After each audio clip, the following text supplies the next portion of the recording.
ada seorang istri bercerita, dia sering memarahi suaminya, sering spontan dengan mencaci maki seorang suaminya. Bagaimana hukumnya dan bagaimana ibadah yang dia lakukan? Apakah tidak diterima? Terima kasih. Ya, kenapa marahin suaminya? Ini belum jelas. Ya, seorang istri tidak boleh marahin suaminya.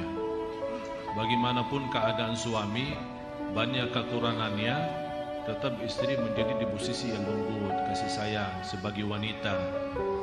Kita tidak pernah mengenal wanita kasar, malah justru kita mengenal wanita yang kasih sayang, yang lembut. Yang semestinya kalau dia melihat banyak kekurangan suaminya, dia nasihati. Dan kalau nasihatin jangan di depan orang.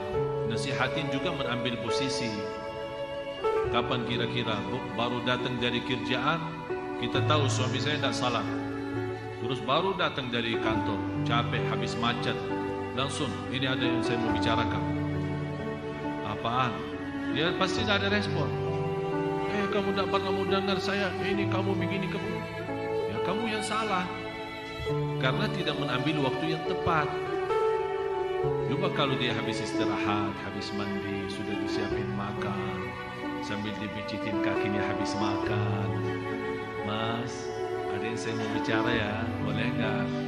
Ya boleh nanti, ya udah enggak apa-apa. Luar biasa istri yang seperti itu.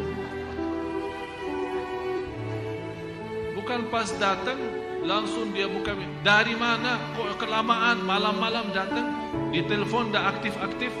Istrikannya di sebelah kanan kiri, dia terus tongkatnya di sebelah kanan kanan. Kaget suaminya begitu melihat istri seperti itu. Tak bisa. Dan dosa, memang dosa, mencaci maki suami dosa. Harus bertakwa kepada Allah Subhanahu wa taala, dan bisa juga merusakkan. Apalagi posisi suami orang baik, orang saleh, tapi kadang-kadang ada seorang istri yang suka emosi, suka marah, suka apa saja. Ini bisa masalah. Malah ada ancaman dari hadis Rasulullah SAW, dilaknati oleh malaikat sepanjang malam sampai suaminya ridha. Bahaya. Sebenarnya dua-duanya posisinya berat, dan kewajiban suami lebih banyak memang dari kewajiban istri. Tapi harus istri melihat suami tidak mampu mempenuhi kewajibannya, tetap istri mempenuhi kewajibannya. Jangan menjadi saling tuntut dan saling balas. Kalau kamu baik, saya akan jadi baik. Kalau kamu begini kurang ajar, saya akan lebih kurang ajar. Bukan begitu hidup rumah tangga. Harus ada saling, ada yang kalah di antara berdua. Dan itulah posisi seorang perempuan. Saya kemarin diceritakan sama ibu saya, ceritakan soal gurunya. Subhanallah. Gurunya dapat seorang wanita, guru ibu saya, dapat suami, ya kalau kita bicara standar lah, ya bukan sesuai. Kalau kita bicara, tidak sesuai istrinya lah, istrinya masya Allah termasuk guru, ulama, tapi jodohnya sama orang salatnya aja masih bocor. Tapi subhanallah, istri ini, ibu saya menceritakan, istri ini bisa merubah kehidupan suaminya.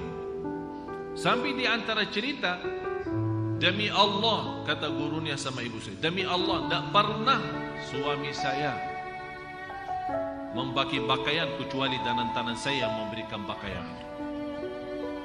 Dan tidak pernah dia keluar rumah sebelum saya yang bawain sandalnya atau sepatunya, habis saya bersihin dan saya taruh di depan kakinya dan saya cium kakinya. Sampai lama-lama subhanallah suaminya berubah. Sekarang suaminya malah menjadi ulama. Padahal dia sepertinya biasa-biasa saja. Kemarin ada yang datang ke rumah, seorang istri curhat, banyak masalah sama suaminya. Saya jujur saja bertanya, kamu apa? Ini masalah suami. Terus kamu bagaimana? Dan habis saya menceritakan bagaimana posisi seorang wanita salih, nangis dia. Malah dia berkata, jujur saja saya tidak pernah berlaku hal itu sama suami saya. Ya fantas suaminya mau lari dari rumah. Kalau di luar rumah ada undangan atau acara, Masya Allah cantiknya luar biasa, malah bisa menggoda banyak orang. Tapi suaminya tidak bisa digoda. Kenapa kita membiarkan suami digoda sama orang lain yang semestinya kita sebagai istri yang menggoda suami? Tahu nggak cara goda? Godaannya tahu digoda. Bagaimana coba lihat macam cara orang wanita yang di luar menggoda suami kita, kita menjadi lebih baik. Ini kan suami kita, jadi harus kita lebih pintar menggoda dia. Dengan kata, lewat SMS, lewat apa saja. Biarpun sekali-kali dia masuk kamar tidur, kita kagetin dia dalam keadaan telanjang. Manjahin suaminya, manjahin dia, supaya terisi ini mata. Biar puas sepuasnya mata ini. Jangan sampai dia melihat di luar. Ternyata dia suka pijitin dia setiap hari. Kalau bisa pijitin dia dengan cara seksi biar dia puas. Ya apa salahnya? Ini kan suami istri. Ini suami istri. Dari sisi perkataan, dari sisi perbuatan. Anda dengar, suami saya suka karaoke. Bikin karaoke di kamar tidur. Biar dia tidak keluar cari kemana-mana. Inilah kelebihan istri yang bisa pintar bagaimana menarik perhatian suaminya. Saya kenal satu orang, subhanallah, istrinya hebat. Sampai kalau saya mengajak kemana-mana, dia malah, maaf Ustaz, saya mau pulang ke rumah. Saya bilang, mau apain ke rumah? Rindu sama istri saya. Weh, saya bilang ada cerita di kata rindu itu. Inilah kelebihan seorang istri, apalagi di Indonesia. Banyak masalah, banyak godaannya. Karena kalau di sana, di Madinah, kan semua wanita tertutup. Mana bisa kita lihat. Malah kalau dilihat wanita tertutup sama kambing tertutup, tidak bisa bedakan mana wanita sama mana kambing. Kan sama-sama tertutup, hanya terlihat mata. Pernah terjadi seperti itu. Tapi kalau di Indonesia bagaimana? Malah kita tidak bisa tahu mana yang muslimah sama mana yang non muslimah. Malah kadang-kadang melihat pahanya kelihatan semua, Masya Allah. Bukan Masya Allah, na'udzubillah. Habis sudah terlihat semua, malah saya bingung mau ucapkan salam atau apa. Malah dia duluan, Assalamualaikum Syekh, boleh foto enggak? Enggak boleh. Enggak boleh. Sebelum saya jawab salam, saya bilang enggak boleh. Masa begini keadaannya mau foto sama saya lagi? Astagfirullah. Inilah keadaan Indonesia. Kewajiban seorang istri berfikir. Sekarang istrinya berfikir, ya Allah, di kantor godaan, di jalan godaan, di mana-mana godaan, di masjid pun godaan. Bagaimana sekarang? Apa yang saya harus lakukan supaya dia? Jadi maksud saya, tak boleh istri merasa bosan sama suami. Kalau bisa masuk dalam fikirannya, dia suka apa, ingin apa, ditutupi keinginannya. Supaya jangan dia fikir macam. Fikir pun tak boleh. Itu kelebihan istri. Tak boleh suaminya berfikir macam-macam. Ya, ini kan kembali kepada kemampuan kita. Tapi jangan nawaitu. Kita mau jadi seperti itu, insya Allah saya jamin suaminya akan menjadi. Kalau tidak ada rasa takut sama Allah dan takwa, pasti lama-lama akan rasa malu menghargai perjuangan istrinya. Begitu, Masya Allah, luar biasa kesalehannya. Malu. Apa yang membuat dia cari di luar? Istrinya tidak memuaskan, istrinya tidak memperhatikan. Ternyata orang di luar bisa goda dengan kata-kata yang manis. Halo mas, tambah ganteng dong.